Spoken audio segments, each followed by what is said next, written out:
मध्य प्रदेश की व्यावसायिक राजधानी इंदौर में एमबीए छात्रा की मर्डर मिस्ट्री आपको याद होगी। वही एमबीए की छात्रा जिसकी लाश उसके बॉयफ्रेंड के कमरे में नग्न अवस्था में मिलती है। पुलिस उसके बॉयफ्रेंड को मुंबई से गिरफ्तार करके लेकर आती है, लेकिन उससे पूछताछ में जो खुलासा होता है तो पुलिस के पैरों तले जमीन खिसक जाती है। महिला पुलिसकर्मियों की सांसें थम जाती है, क्योंकि उस दरिंदे ने न सिर्फ उस युवती के साथ जिंदा रहते हुए हैवानियत की वारदात को अंजाम दिया, बल्कि उसकी हत्या किए जाने के बाद उसके शव के साथ भी दरिंदगी की गई।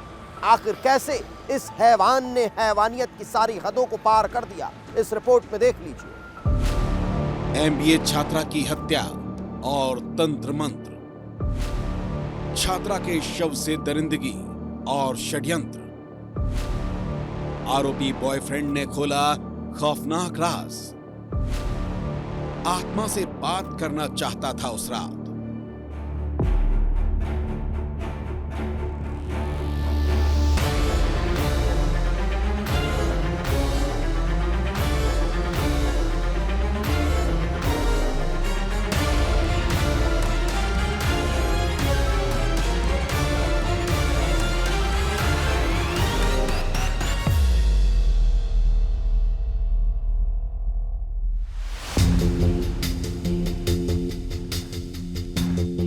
तारीख 13 फरवरी, इंदौर का द्वारकापुरी थाना इलाका, जहां एक फ्लैट के अंदर 3 दिन से लापता एमबीए छात्रा खुशबू राठौर का नग्न हालत में शव मिलता है। हर तरफ हड़कंप मचा हुआ था। पुलिस जांच में जुटी थी और हत्या करने के बाद बॉयफ्रेंड मुंबई भाग गया था।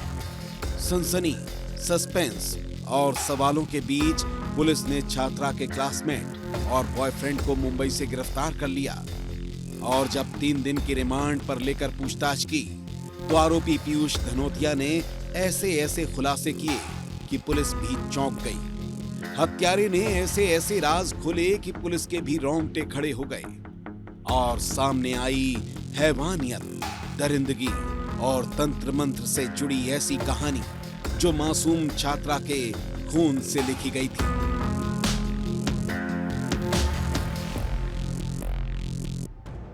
आखिर क्या थी वो खौफनाक कहानी जिसने पुलिस के होश उड़ा कर रख दिए? आखिर क्या है हत्यारे बॉयफ्रेंड के इंदौर से लेकर मुंबई तक के खौफनाक सफर का राज, जिससे पुलिस भी चौंक उठी?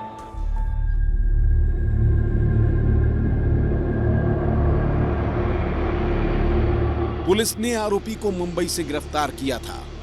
पूछताछ में पता चला कि पीयूष धनोतिया हत्या करने के बाद इंदौर से सीधा महाराष्ट्र के पनवेल पहुंचा था। पनवेल के एक होटल में उसने रात बिताई थी। पुलिस जब वहां पहुंची तो कुछ ऐसे निशान मिले जिसे देखकर पुलिस हैरान रह गई।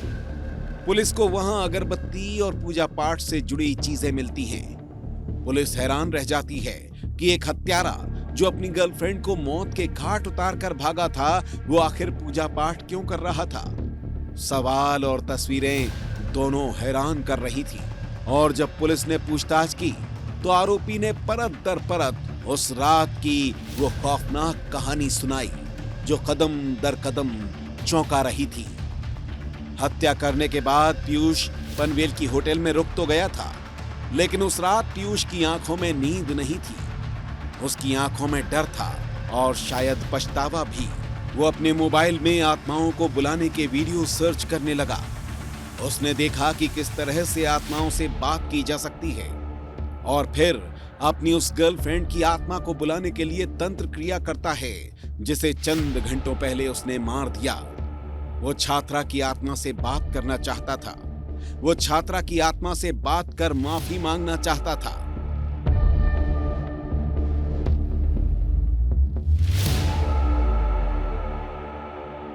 जब पुलिस वहां गई पनवेल में तो वहां पे एक ऐसा स्थल मिला जहां पे इन्हें कुछ तंत्र क्रिया करने का प्रयास किया था और इस टाइप की चीजें की थी, जिससे थोड़ा सा प्रतीत होता है कि ये मेंटली घटना के बाद अनस्टेबल हो गए थे और फिर इनने आत्माओं से भी बात करने की कोशिश की और वो लड़की से इस माध्यम से बात करना चाह रहे थे। पुलिस हैरान थी जब पीयूष उसे मारने के बाद माफी मांगना चाहता था तो फिर हत्या क्यों की? आखिर उसने खुशबू राठौर को इतनी बेरहमी से मौत के घाट क्यों उतारा? और पीयूष ने धीरे धीरे हर सवाल को बेनकाब कर दिया, हर राज को बेपर्दा कर दिया और बताई वो कहानी जो बेपनाह मोहब्बत से शुरू होकर खौफनाक हत्याकांड पर शुरू होती है। पीयूष और खुशबू का प्यार परवान चढ़ चुका था। 1 साल से ज्यादा वक्त हो गया था। खुशबू अब पीयूष पर शादी का दबाव डालने लगी थी। पीयूष भी खुशबू से शादी करना चाहता था, लेकिन पीयूष के पिता किसी भी कीमत पर इस रिश्ते के लिए तैयार नहीं थे।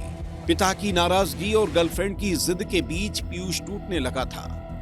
10 फरवरी को उसने मामले के निपटारे के लिए खुशबू को अपने कमरे पर बुलाया।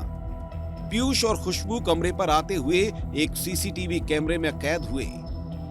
पीयूष मोबाइल चलाते हुए आ रहा है तो खुशबू के हाथ में एक पैकेट है।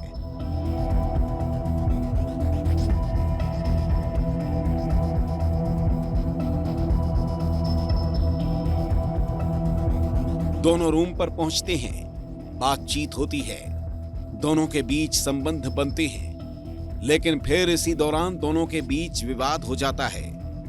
पीयूष नग्न हालत में ही अपनी गर्लफ्रेंड का गला घोंटकर हत्या कर देता है।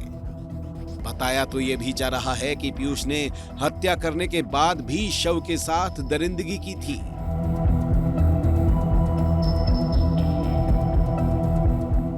जब इसने हत्या की उसके बाद इसने वहां पे नशा किया और वो कुछ समय तक लाश के साथ वहां पे बैठा रहा और उसके बाद फिर वो फाइनली नशा करने के बाद वहां से ताला बंद करके चला गया था। सेंटीमेंट भी हुए थे उसी फ्लैट पर। हाँ, उसी फ्लैट में जो जैसा आरोपी द्वारा बताया गया कि इसके द्वारा जो है अपनी गर्लफ्रेंड के साथ संबंध बनाए, क्योंकि वहां पे कई सारे रस्सियों के टुकड़े थे और 2-3 टुकड़े थे, तो जिससे ये प्रतीत होता है कि संभवतः हो सकता है हाथ पैर बांधे गए हो लड़की के।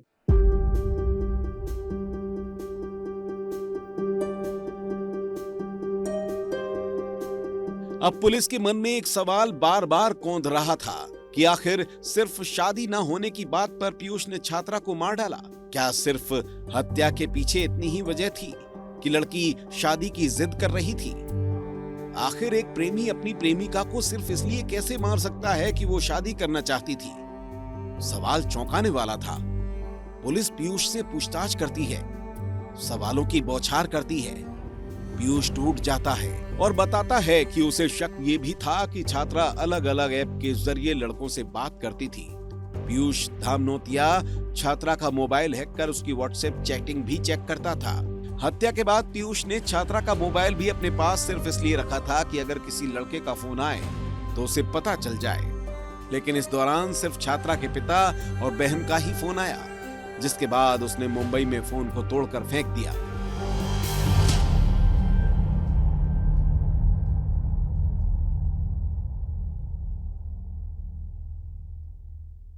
एक तो उस पे जब लड़की द्वारा जब दबाव बनाया जा रहा था शादी को लेके, उस चीज़ को लेके वो नाराज था, और दूसरा उसको ये भी शक हो गया था कि जो इसमें पीड़िता है वो किन्हीं और लड़कों से बातचीत करती हैं।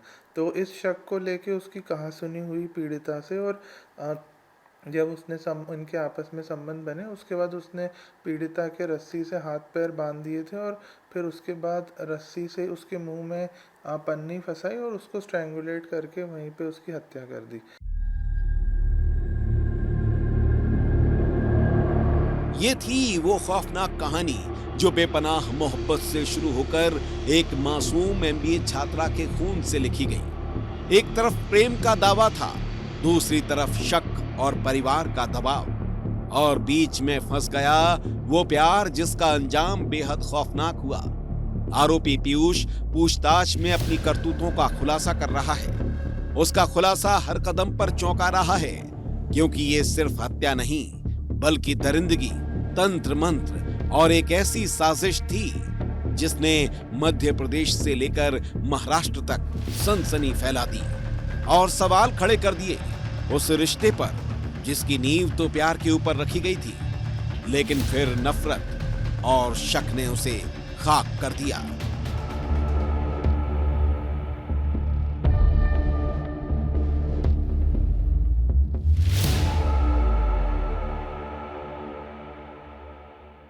निश्चित तौर पर आरोपी को पुलिस ने गिरफ्तार तो कर लिया है, लेकिन जो कहानियां वो लगातार पुलिस को बता रहा है उससे सुनकर खुद पुलिस वालों के पैरों तले जमीन खिसक जा रही है।